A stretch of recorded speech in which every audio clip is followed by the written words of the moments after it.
Rabbit Run, 1960, a novel by American author John Updike, chronicles 3 months of the life of Harry "Rabbit" Angstrom, a 26-year-old man who previously was a high school basketball star.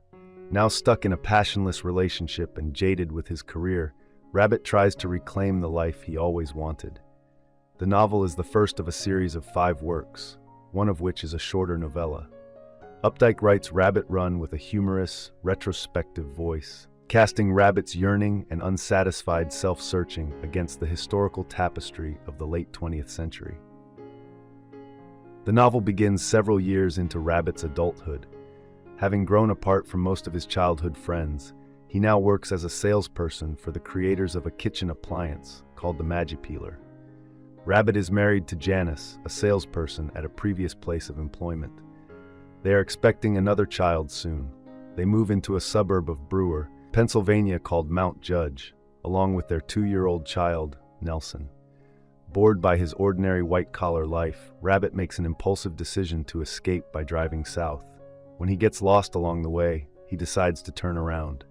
He goes back to Mount Judge and visits the home of Marty Totherow, his former basketball coach. The night of his visit to Marty, he has dinner with the coach and his 2 daughters.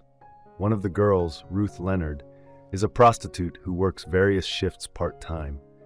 Ruth and Rabbit begin dating, and he quickly moves in with her. Meanwhile, Janice goes back to live with her parents. An Episcopal priest in the area, Jack Eccles, becomes Rabbit's friend and attempts to convince him to come to terms with his wife, to no avail. Rabbit and Ruth stay together until he finds out that she had a relationship with Ronnie Harrison, his enemy from high school. Crazed, Rabbit forces a fearful Ruth to perform oral sex on him. Later that night, Rabbit finds out that Janice has gone into labor. He leaves Ruth's apartment to see his wife and child at the hospital. Reconciling with Janice, Rabbit returns to live with her and the new baby, a girl whom they name Rebecca June. One Sunday morning, Rabbit goes to church and ends up walking Lucy, the wife of the minister, to her house. She invites him to come in for coffee, which he misinterprets as a request to have sex. Angry, Lucy shuts the door in his face. Rabbit goes home and is overwhelmed with happiness at the birth of Rebecca June. Somewhat altered by his emotions, he attempts to talk with Janice about their emotions.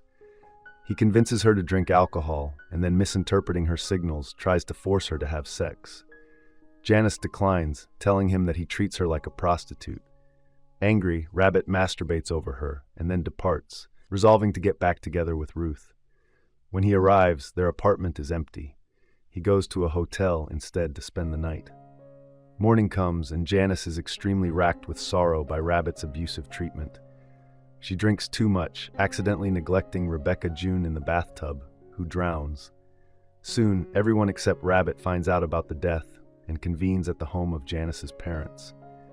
That afternoon, oblivious to the death of his child, Rabbit telephones Reverend Eccles, asking for his opinion on how best to return home.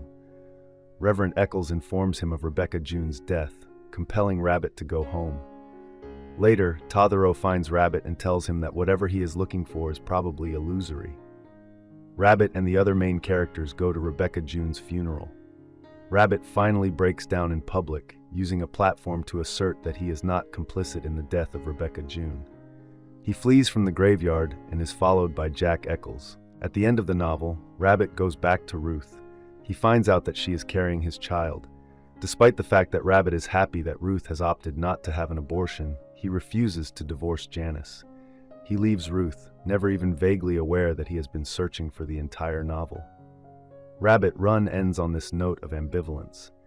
Its protagonist, incorrigibly immature, sacrifices his real relationships in exchange for temporary rushes of euphoria and manic optimism.